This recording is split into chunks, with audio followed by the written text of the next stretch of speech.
નમસ્કાર એટલે ન્યૂઝમાં આપનું સ્વાગત છે। નર્મદા જિલ્લાના સાગબારા તાલુકામાં જંગલ જમીનના મુદ્દે રાજકીય ગરમાવો જોવા મળી રહ્યો છે। ભાજપના જિલ્લા મહિલા સંગઠનના ઉપપ્રમુખ લીલાબેન વસાવાએ પોતાના હોદ્દા પરથી તથા સક્રિય સભ્યપદ પરથી રાજીનામું આપતા રાજકીય વર્તુળોમાં ખળભળાટ મચ્યો। લીલાબેનના જણાવ્યા અનુસાર મારા માટે રાજકારણ ક્યારેય માત્ર પદ કે પ્રતિષ્ઠાનું સાધન ન હતું, તે સમાજ સેવાનું એક માધ્યમ રહ્યું છે। પરંતુ અત્યંત દુઃખ અને ભારે મન સાથે જણાવવું પડે છે કે પક્ષની કાર્યશૈલી અને સ્થાનિક સંગઠનની કાર્યપદ્ધતિમાં કડવા અનુભવો થયા છે।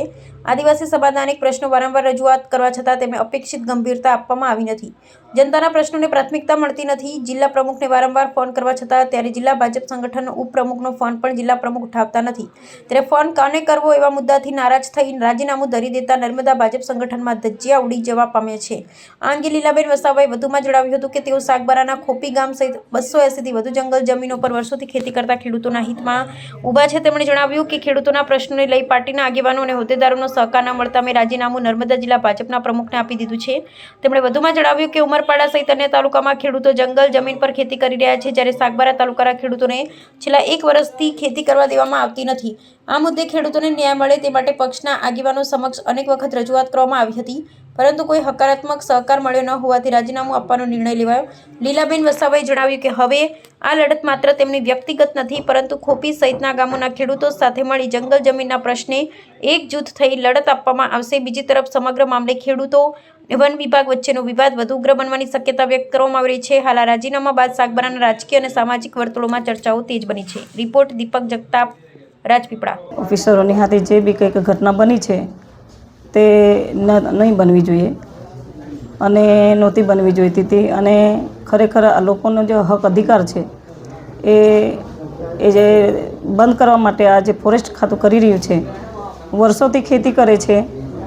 2002ની 3ની સાલથી ખેતીનો કબજો ગરીબો ઉપર છે, ખેડૂતો ઉપર, અને આજે 2025થી ખેતી કરવા દેતા નથી। અને એના પછી અમે બહુ રજૂઆત કરી, ગાંધીનગરથી અમે મુકેશ પટેલને રજૂઆત કરી, તેમ છતાં બી હજુ સુધી કોઈ નિર્ણય આવ્યો નથી। એના પછી અમે આ તારીખ 6-7ના દિવસે અમે જંગલમાં ખેડૂતો સાથે ગયા, અને ગયા પછી તરત જ થોડીક વારમાં લોકોને ખબર પડી કે ભાઈ ખેડૂતો અહીંયા આવ્યા છે ખેડાણ કરવા માટે, એ તરત જ પોલીસનો ફોર્સ બોલાવી લીધો, એસઆઈપી ગ્રુપનું, અને પછી રેન્જ ફોરેસ્ટનો આખો કાફલો આવી ગયો અને અમારા આખા ખેડૂતોને ઘેરી લીધા। પછી આ લોકોને ખેડવા માટેના જે હળ છે કે બળદો બધા બાંધી દીધા, ભૂખ્યા તરસ્યા, અને અમારી પબ્લિક બધી ભૂખી તરસી તાપમાં બેઠા, ધરણા પર બેઠા હતા, શાંતિથી બેઠા હતા કે ભાઈ અમારી જમીનમાં અમે બેઠા છે, અમને જમીન જોઈએ છે, અમને જમીન કરવા દો। ઉમરપાડા તાલુકાના લોકો ખેડૂતો ખેતી કરે છે તો એને તમે નહીં રોકતા, અમને કેમ રોકો છો? અમારી જમીન અમને પાછી આપો, એવું પછી ખેડૂતો એવું કરીને બેઠા હતા। એટલામાં રેન્જ ફોરેસ્ટના વોચમેનો 2 જણ દોડી આવીને કુહાડાથી હુમલો કર્યો અમારા ખેડૂત ભાઈ ઉપર, અને પછી ઝપાઝપી થઈ અને એટલું બધું થયું કે મારીને પછી ગાળાગાળી થઈ। એના પછી જંગલ ખાતાના કર્મચારીઓએ એટલો હુમલો કર્યો, તેમ છતાં જે જંગલ ખાતાના ફોરેસ્ટરો જે વોચમેનો ઉપર કોઈ એક્શન ના લીધું, અને અમારા જે માણસો જેને માર્યો છે, જેને કુહાડો વાગી ગયો છે, અને એના જ વિરુદ્ધમાં એ લોકો એવું કહે છે કે એના ગુનાહિત સાહિત્ય છે, અને આ લોકો વારે ઘડે ખેડાણ કરવા આવે છે, તો એવું કરીને પછી અમારા ઉપર આક્ષેપ મૂક્યા। ને એના પછી ધરણા પર બેઠા પછી આ લોકોને એવું કહેવામાં આવ્યું, આ અમારા લોકોને, કે ભાઈ તમારે માંડવી આવવાનું છે, પ્રાંત ઓફિસમાં આવવાનું છે, અને પછી તમારા જે હક દાવા તમે કહો છો કે અમારા હક દાવો અહીંયા ચાલે છે, તે તમારે અમને પ્રૂફ કરી બતાવવાનું છે। તો અમારા ખેડૂતો બધા ભૂખ્યા તરસ્યા ત્યાં ગાડીમાં બેસીને પછી તાત્કાલિક માંડવી ગયા હતા। અમે માંડવી ગયા પછી ત્યાં અમને આરએફઓએ એવું કીધું કે ભાઈ હું રસ્તામાં છું, વરસાદ વધારે છે ને હું નહીં આવતો, તો તમારે જેને મળવાનું હોય તેને તમે મળીને આવો। પછી અમે ટ્રાઇબલ ઓફિસરને મળીને આવ્યા, સાહેબને મળવાનું થયું અમારું।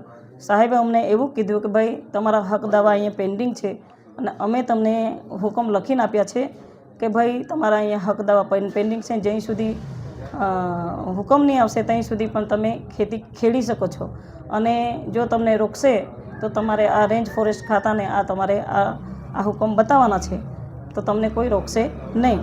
તો એના માટે પછી અમે બધું જાણીને આવ્યા પછી સાહેબે અમને એવું કીધું, પ્રોજેક્ટ ઓફિસર સાહેબે એવું કીધું કે ભાઈ તમે ગાંધીનગર જાઓ અને મોઢવાડિયા સાહેબને મળો, જે વનમંત્રી છે એની પાસે જાઓ અને પછી તમે ત્યાંથી ફેક્સ તો એ કરાવી દો, એટલે પછી તમને એમ કે હક અધિકાર અપાવી દેશે એવું કીધું. એટલે મેં તરત જ પછી મેં અમારી જે પાર્ટીના જે મેન અમારા પ્રેસિડેન્ટ છે એને મેં ફોન કર્યો.